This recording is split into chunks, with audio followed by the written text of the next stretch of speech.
things were not going well for William Afton. No! Stay back! When I find you, I'm gonna rip you limb from limb. You're the one who slaughtered us. You're gonna perish.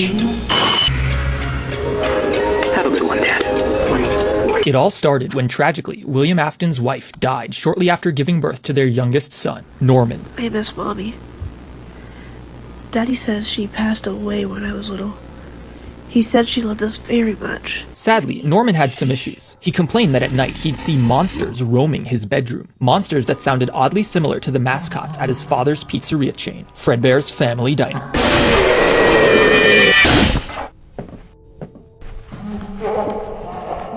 Upon returning from the Vietnam War, William and his business partner Henry Emily founded the pizzeria, with the main attraction being two performing animatronics, Fredbear and Spring Bonnie. These robots weren't very sophisticated. They were bolted to the stage and sort of just moved their arms around while music played in the background, but to kids in the 70s, it was really cool. Unfortunately, William's eldest son Michael had developed some serious behavioral problems, manifesting in the relentless bullying of his younger brother Norman.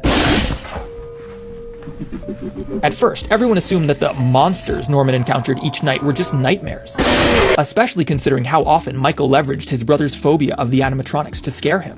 However, William wasn't so sure, and the day before Norman's 11th birthday, his father took him for a psychiatric evaluation. I took him to the hospital the other day because he wouldn't stop screaming and claiming there was a giant golden bear with huge fangs in his room. That day, the youngest Afton child was diagnosed with schizophrenia. The next day, Norman's party is held at Fredbear's. Accompanied by his best friend Charlie, the daughter of restaurant co-owner Henry Emily, the two enjoy their time together before they're rudely interrupted by Michael and his friends. Okay, Norman, ready for your birthday present? Michael, please, let me go! Time to give Fredbear a big kiss.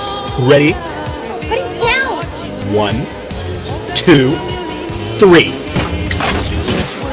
In the wake of the accident, Michael is arrested and charged with manslaughter. His father, William, cooperates with law enforcement, and the eldest Afton son is sentenced to 15 years in prison. Defeated, Henry Emily went home that night, heartbroken at the tragedy that had just occurred. Little did he know, Norman would not be the only child to lose their life that night.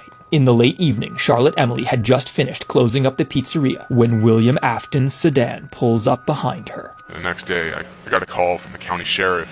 It was my own daughter, Charlie.